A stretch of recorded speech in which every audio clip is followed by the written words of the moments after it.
Assalamualaikum warahmatullahi wabarakatuh. Alhamdulillahirabbil alamin wa bihi nasta'inu ala umuri dunya waddin wassalatu wassalamu ala asyrafil anbiya'i wal mursalin wa ala alihi wa ashabihi wa man tabi'ahum bi ihsanin ila yaumiddin. Allahumma amma ba'd fa ya ayyuhal muslimun ittaqullaha haqqa tuqatih wa la tamutunna illa wa antum muslimun.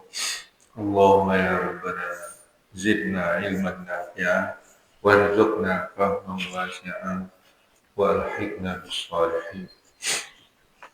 Alhamdulillah, pagi hari ini kita sudah kembali bisa beraktivitas setelah istirahat. Mudah-mudahan kita selalu mendapat perlindungan dari Allah SWT dan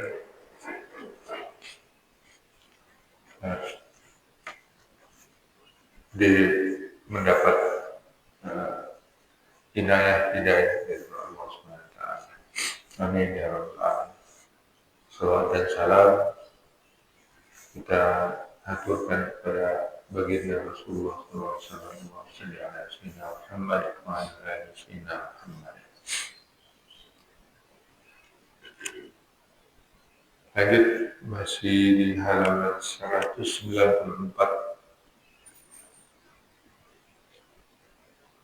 di paragraf kedua.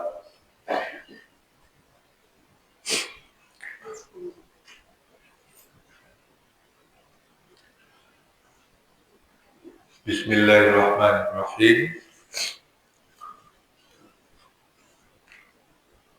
Qala al-musannif al-imam al-Ghazali rahimahullah, walastu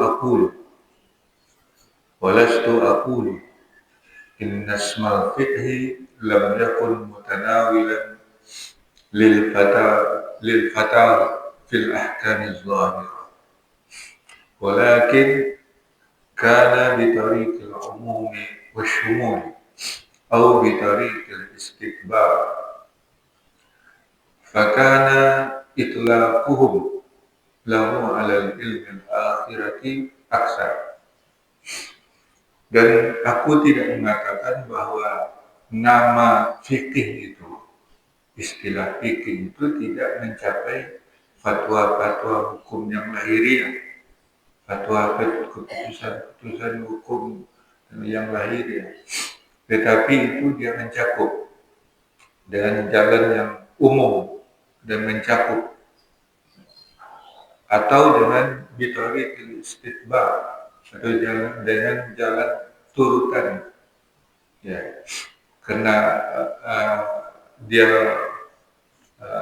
memutuskan perkara-perkara yang bisa menyelesaikan masalah-masalah dalam kehidupan manusia, maka dia juga terkait sebagai makna daripada fikih itu istitba'. Fakana itlaqun lahu ala ilmi al-akhirah aksar. Dulu di masa salaf as-salih itu istilah fikih itu digunakan secara umum, ya. Fakana itlaqun, penggunaannya secara umum kepada ilmu, penamaan kata fikih itu kepada ilmu akhirat itu lebih banyak.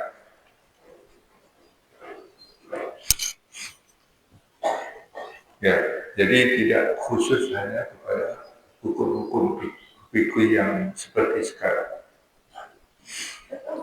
Fabana min hadha taksisi talbisu ba'san nasi ala tajarrudi wal i'radi an ilmi al-akhirah wa ahkam al-qulub.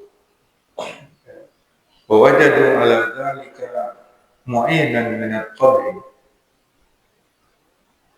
Maka nyatalah dari perkhususan fikih itu itu mengaburkan semangat manusia, bahasa bukan mendorong ya, mendorong, memotivasi manusia alat tajarrudilah atas berspesialisasi pada istilah fikih yang dikhususkan, sehingga dia wal an ilmil akhirah, dan berpaling dari ilmu akhirah atau meninggalkan ilmu akhirah. Dua ahkamul qulub dan hukum-hukum kalbu, keputusan kalbu. Wajadu ala dzalika mu'inan min at-tabi. Jadi mereka memperoleh atas demikian itu ya, mu'inan yang memberi pertolongan minat tabi ya secara alamiah. Fa inna ilmul batin ghamidun. Sesungguhnya fa inna ilmul batin ghamidun. Ilmu batin itu tersembunyi, kabur. Wal amalu bi asirun, dan beramal dengan dia itu sulit. Wa tawassul bihi ila talabil wilayati wal qada'i wal jahi wal mali muta'azzir, dan mencapai atau sampai kepada mencari kekuasaan dan juga pengadilan, wal jah, dan kemegahan, wal mal, dan harta, muta'azzir, itu terhalang, sulit. Fawajada syaitan majalan litahsini zalika fil qulubi biwasitati takhsis ismil fiqhi alladhi huwal mahmud fi syara'. Maka syaitan mendapat mendapat arena, lapangan untuk menganggap baik di dalam kalbu kita dengan perantaraan mengkhususkan nama fikih itu yang seperti itu, yang dia pada asalnya terpuji di dalam syariat. Ya. Nah ini akibat dari pengkhususan makna fikih kepada hukum-hukum, fatwa-fatwa yang berkait dengan perkara-perkara transaksi muamalat manusia. Ya. Sehingga yang konsentrasi para penuntut ilmu hanya pada ilmu materialnya saja. Maka tinggallah yang intinya, yaitu yang isinya, yaitu ilmu akhirat. Nah, itu perlu dihidupkan kembali ilmu akhirat itu. Nah, supaya disadari juga oleh ahli-ahli fikih gitu, baik yang berfatwa, ulama-ulama yang berfatwa, maupun yang menjadi hakim, bahwa di balik putusan itu ya, ada ilmu untuk mengontrolnya. Itulah ilmu akhirat. Kalau tidak, nah itulah seperti hakim-hakim sekarang. Karena dia tidak dikontrol dengan ilmu akhirat, ya itulah perkara bisa dijual belikan.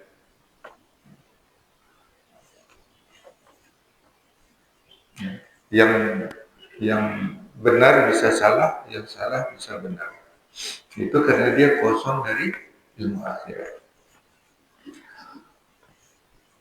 Nah itu pergeseran makna fikih itu yang tadi adalah istilah yang lebih umum kepada semua pengetahuan atau kepahaman terhadap objek-objek yang kita pelajari, Kemudian dikhususkan pada ilmu putusan-putusan fatwa dan putusan-putusan hakim tentang hukum halal haram, halal haram, kemudian yang fardu, yang wajib, yang sunnah, yang mubah, makruh dan haram. Ya. Dan menjadi materi yang material, yang tidak kosong daripada ruhnya. Kemudian yang lafaz yang kedua, al-ilmu, juga bergeser ilmu, maknanya. Kata ilmu, alima ya'lamu, itu memang secara harfiah berarti mengetahui.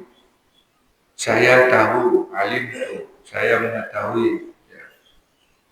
Tapi penggunaannya, وَقَدْ كَانَ يُطْلَقُ ذَلِكَ عَلَى الْعِلْمِ بِاللَّهِ تَعَالَى وَآيَاتِهِ بِأَفْعَالِهِ فِي عِبَادِهِ وَخَلْقِهِ حَتَّى إِنَّهُ لَمَّا مَاتَ عُمَرُ رضي الله عنه قال ابن مسعود رحمه الله لقد مات 19 علم فعرفه بالألف واللام ثم فسره بالعلم بالله سبحانه وتعالى.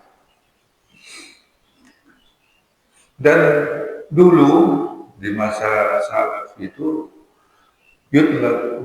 istilah ilmu itu digunakan terhadap Allah SWT. Itu yang ilmu. Ada pengetahuan khusus mengenai Allah SWT. Dan dengan ayat-ayatnya. Kemudian dengan perbuatan-perbuatannya kepada hamba-hambanya dan kepada makhluknya. Dan itulah ilmu. Jadi ilmu itu didefinisikan dengan objeknya, yaitu ilmu yang pengetahuan yang memiliki objek tentang Allah dan ayat-ayatnya dan perbuatan-perbuatannya pada hambanya dan makhluknya, hatta sehingga ketika Umar radhiyallahu anhu meninggal, Ibnu Mas'ud berkomentar, laqad mata tis'atu asy'ar, sudah hilang atau sudah meninggal 9/10 ilmu. Artinya 90% ilmu sudah hilang. Fa'arrafahu bil alif wal lam. Maka dia, kata ilmu itu dimakrifahkan, didefinitkan menjadi isim ma'rifah. Kemudian ditafsirkan dengan ilmu terhadap Allah Subhanahu wa Ta'ala.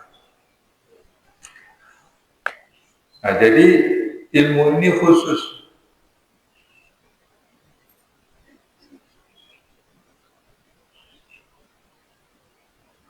Tetapi juga bergeser. Ilmu yang dulu dimaksudkan ilmu tentang mengenal Allah, mengenal ayat-ayatnya, mengenal perbuatan-perbuatan Allah pada hambanya, mengenal makhluknya, ya, bergeser pula maknanya kepada fikih.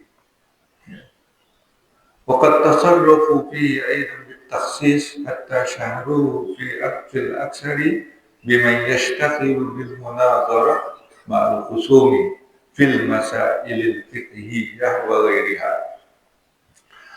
Lalu mereka menyebarkan padanya juga dengan penggunaan istilah ilmu itu bitakhsis, dengan mengkhususkannya sehingga viral lah atau masyhur lah fil aksar pada khalayak banyak istilah ilmu itu kepada orang yang sibuk bil munazarah, sibuk diskusi ke sana ke sini, sibuk berdebat ma'al khusum, berdebat dengan lawan-lawannya fil masailil fiqhiyah wa ghairiha, pada masalah-masalah fikih dan lain-lain. Ya. Fa yuqalu al-alim 'ala al-haqiqah, maka Orang yang hebat dalam berdebat itu, ya, maka itulah orang alim yang pada hakikatnya. Wa huwal fahlu fil ilmi, dan ia adalah tokoh, ya, apa namanya itu, tokoh, atau terkemuka dalam ilmu. Wa man la yumarisu dzalika wa la yastaghilu bihi yu'addu min jumlatil du'afa.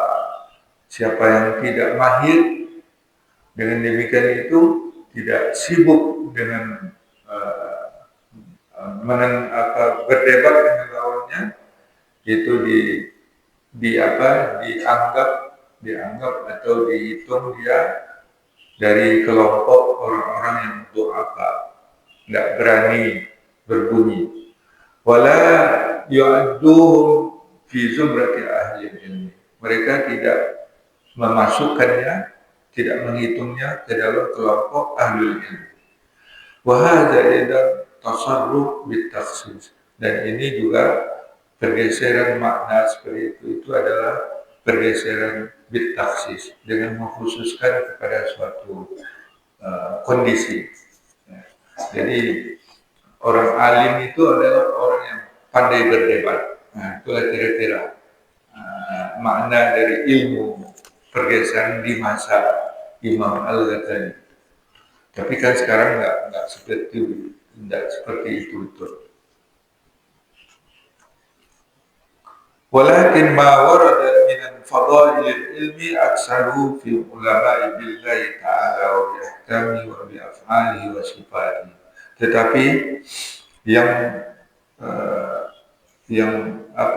adakah riwayat daripada keutamaan ilmu itu, kebanyakannya adalah ulama-ulama yang alim tentang Allah Subhanahu wa taala, dengan hukum-hukumnya, dengan afalnya dan perbuatannya dan sifat-sifatnya.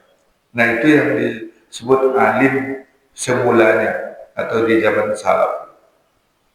Wa qad sara al-an mutlaqan ala man la yuhitu min ulumi syar'i bi syai'in siwa rusum jadaliyah bil masail khilafiyah. Sekarang dia istilah ilmu itu dinamakan juga kepada orang tidak menguasai ilmu syarak sesuatu selain simbol-simbol perdebatan pada masalah-masalah khilafiyah. Fayu'addu bidzalika min fuhulil ulama min jahlihi bitafsir wal akhbar. Maka dia dihitung, dimasukkan dengan demikian kepada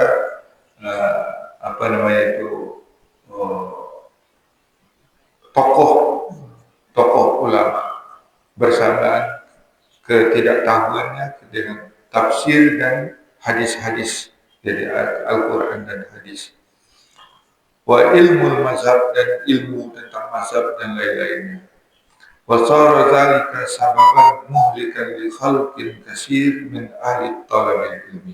Dan jadilah yang demikian itu menjadi sebab kehancuran pada khalayak yang banyak, manusia yang banyak, daripada orang-orang yang menuntut ilmu.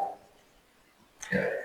Jadi itu juga terjadi pergeseran ilmu itu, yang akibatnya juga melupakan objek yang sebenarnya daripada ilmu itu, yang semula ilmu itu digunakan untuk ilmu-ilmu yang berkaitan dengan keimanan kepada Allah SWT, tentang sifat-sifatnya dan perbuatannya, tentang bagaimana Allah menciptakan langit dan bumi, sehingga ayat-ayat banyak sekali supaya kita berpikir tentang makhluk Allah untuk mendapatkan tanda-tanda kekuasaan Allah. Inna fi khalqis samawati wal ardh wa ikhtilafil laili wan nahar la ayatin lil ulil albab. ulul albab itu adalah ulama. Ya, ulama itu yang mampu menangkap tanda-tanda keberadaan Allah, tanda-tanda wujud Allah dan kekuasaan Allah pada makhluk ini. Nah, itulah ilmu yang digunakan oleh Al-Quran dan hadis juga. Tetapi kemudian bergeser pada orang yang hebat-hebat dan berdebat, ya, menghadapi lawan-lawannya. Yang menang-menang dalam debat itulah orang alim. Nah, sebenarnya tidak seperti itu. Itu adalah pegeseran ilmu. Jadi di sini Imam Al-Ghazali rahimahullah mendorong kembalikan apa namanya itu, walaupun dia sudah bergeser maknanya dari makna yang dulu itu yang digunakan di zaman salafus saleh, jangan ditinggalkan. Biarlah dia digunakan juga makna yang sekarang, tetapi makna yang dulu itu dihidupkan kembali. Nah, begitulah kira-kira ide dari penjelasan ini tentang pergeseran makna supaya ilmu akhirat itu tetap hidup. Jangan hanya ilmu lahiriah saja yang dituntut oleh penuntut ilmu. Nah, apalagi kalau menuntut ilmu untuk mencari apa namanya. Ya kalau sekarang ya seperti itu sudah keadaannya. Orang menuntut ilmu bukan mencari ilmu, tapi ya untuk mendapat pekerjaan. Tapi walaupun sudah tamat sekolah, tidak juga dapat pekerjaan. Karena ya salah tujuan. Nah, itulah beberapa penjelasan, dan yang ketiga nanti adalah istilah tauhid. Sama, silakan. Fokus ilmu fikih ini kan adalah tentang hukum dan syariat Islam. Sedangkan untuk pemurnian jiwa dan peningkatan spiritual kepada Allah itu baru kita tahu. Ya. Jadi bagaimana tertib kita menuntut ilmu ini? Apakah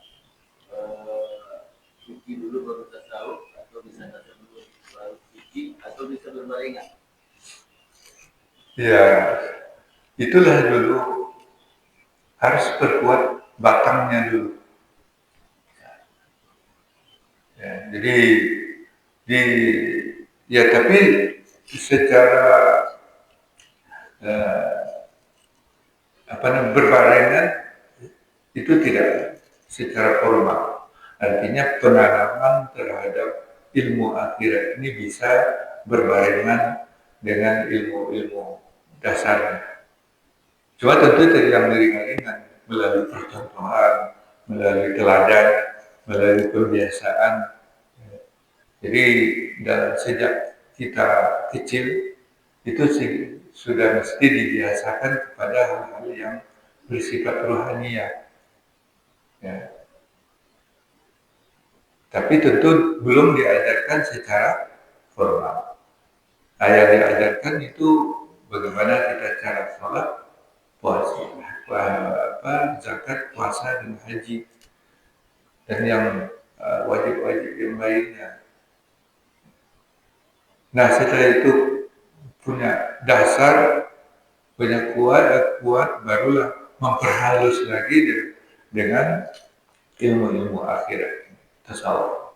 Jadi di video saya lihat disebut kajian tauhid, itu salah itu Pak. Itu Pak. Di video itu dibuat judulnya kajian tauhid, itu salah. Ini bukan kajian tauhid. Ya ada juga tauhid di sini, tapi dia kajian tasawuf, atau tidak usah disebut kajian tasawuf, kajian kitab Ihya pun boleh. Nanti diketawakan orang bisa Ihya kajian tauhid. Tauhid itu ada khusus kitab-kitabnya. Sedangkan Ihya ini dikelompokkan pada kajian tasawuf. Walaupun ada tauhid, fikih juga ada Tapi yang difokuskan di dalam kita ini adalah menghidupkan ilmu akhirat. Ya, bagaimana kita beramal hidup ini berisi dia dengan ilmu akhirat sehingga sampai ke akhirat nanti. Kalau kosong dia dari ilmu akhirat, dia amal kita ini tidak sampai ke akhirat. Ya, yang untuk kita bawa nanti ke akhirat. Jadi kalau bisa diubah judul dari kajian, istilah kajian tauhid. Ya. Di pengalaman kita dulu waktu kita kebetulan saya lulusannya PH. Ini juga dibaginya kepada fikih ibadah, fikih nikahan, fikih jinayah, mawaris dan seterusnya. Ada 7 macam. Jadi ada masalah tentang hukum pidana dan perdata. Sekarang yang mau saya tanyakan bagaimana memasukkan ilmu akhirat pada kehidupan ini terhadap ilmu-ilmu yang seperti itu. Yang saya rasakan nggak ada. Pas materi aja semua. Paling tinggi ada cuma tafsir akram. Nah, tafsir yang lain dia tahu itu. Tapi yang nyangkut ilmu akhiratnya nggak ada. Memang orang itu diciptakan untuk jadi orang profesional. Jauh rasanya dari ilmu akhirat. Ini yang kadang-kadang ilmu akhirat itu bagaimana merubah yang seperti itu sehingga untuk sekarang merubah kita tahu cerita orang sama jurusan sekarang jurusan foto itu kan keadilan orang nikah di rumah kita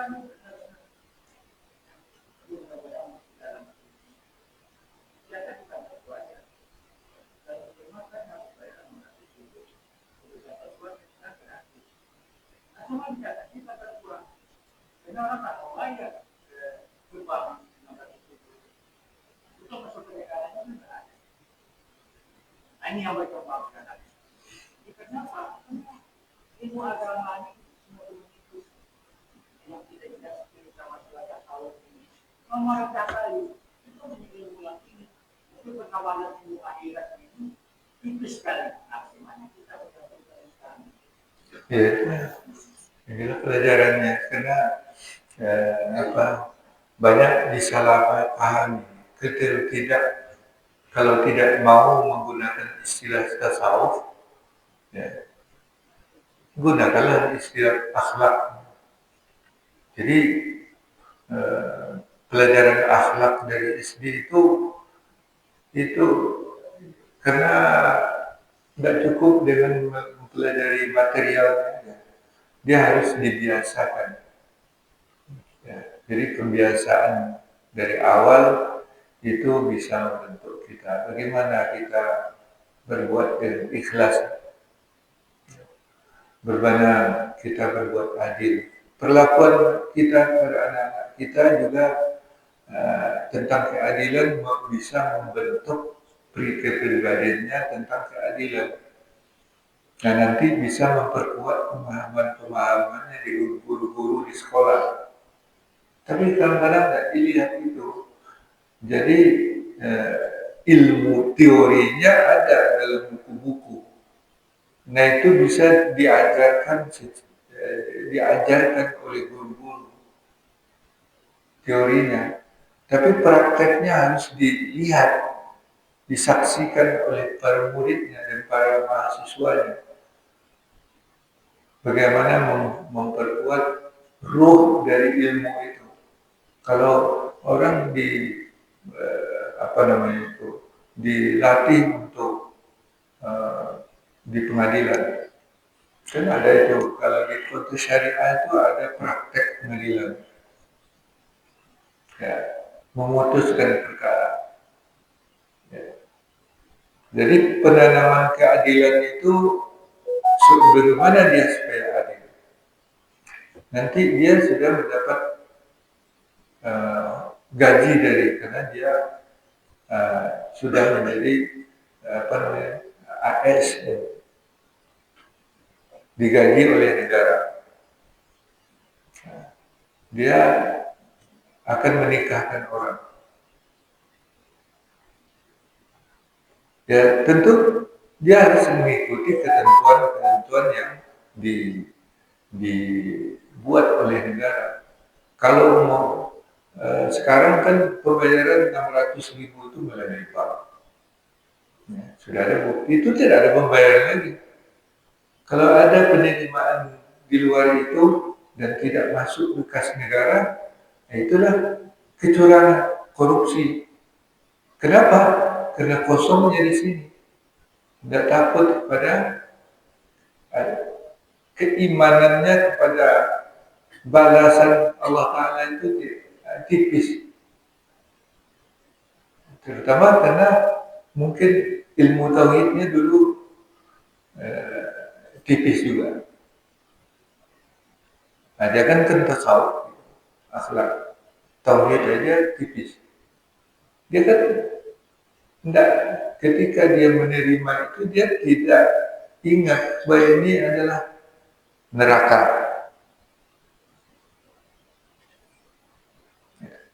Ada amplop diberi orang, atau ada segepok satu koper uang dolar pecahan 500.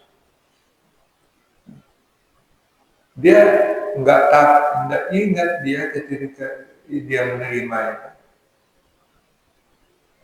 bahwa itu adalah api neraka. Kalau dia percaya itu tidak berani. Jadi makanya iman, Islam, ihsan itu satu rangkai, ya, serangkai itu tidak boleh dipisah. Akidah, ya. Kemudian Islam itu menyimpulkan syariat itu yang banyak dibahas dalam fikih. Kemudian ihsan itu bagaimana kita bekerja itu disaksikan oleh Allah Ta'ala. Menerima itu ancamannya neraka. Kalau kita percaya itu kan sudah menjadi kontrol, self control kata orang itu, apa namanya itu, kontrol diri sendiri. Tidak perlu orang lain kontrol diri. Tidak perlu ada KPK. Nah, cuma karena pendidikan itulah ya, ilmu agama atau ilmu akhirat yang seperti itulah yang sudah menjadi langka atau menjadi tipis.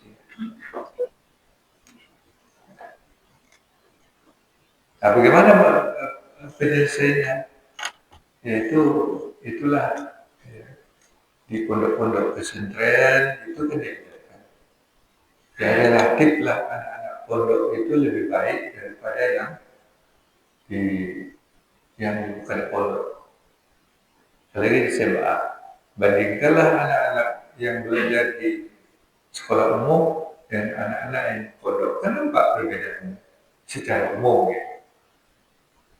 Walaupun ada juga anak-anak pondok-pondok itu yang tidak berhasil, yang gagal.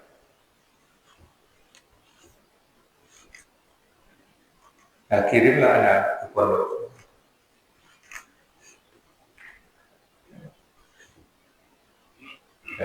Tapi ya, di dunia pendidikan itu kita sekarang juga menjadi perdebatan. Ya. So, hal itu tidaklah sesuatu yang sederhana, kaitannya pada terkait juga dengan rumah tangga kita. Ya. Bagaimana suasana terkait juga dengan lingkungan kita. Ya. Jadi lingkungan pasar sana beda dengan lingkungan ini. Ya.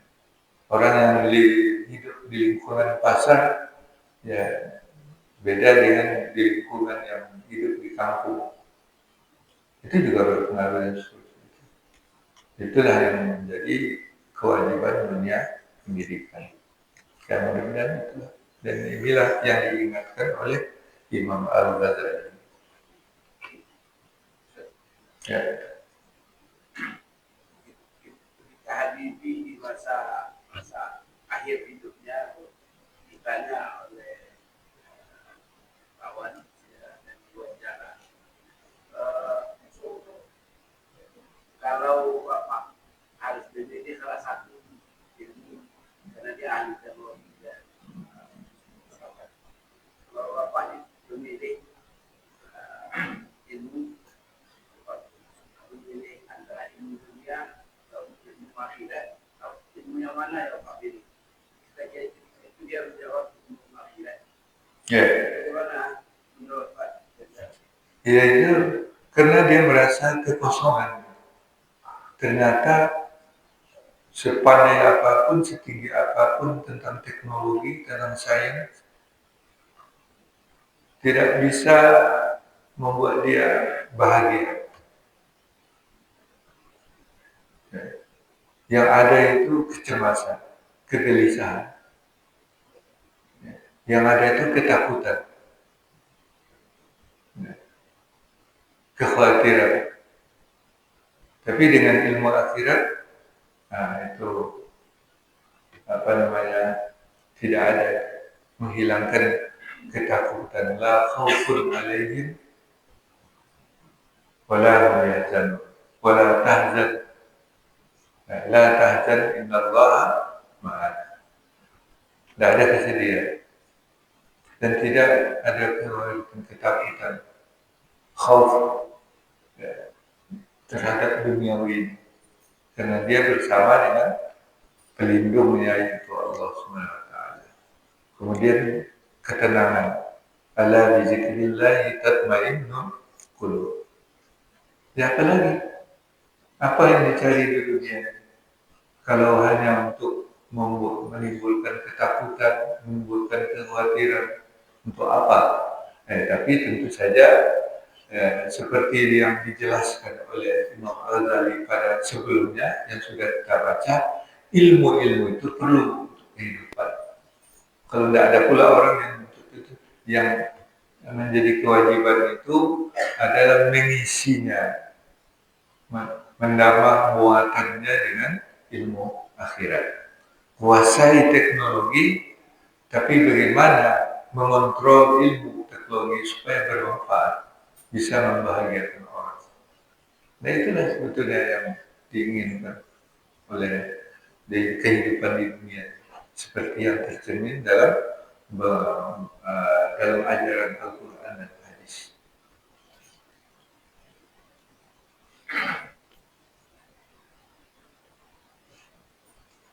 Baik, saya cukupkan, mudah-mudahan bisa mendapatkan sedikit atau pencerahan pada diri kita untuk selalu meningkatkan kesadaran kita kepada ilmu-ilmu akhirat.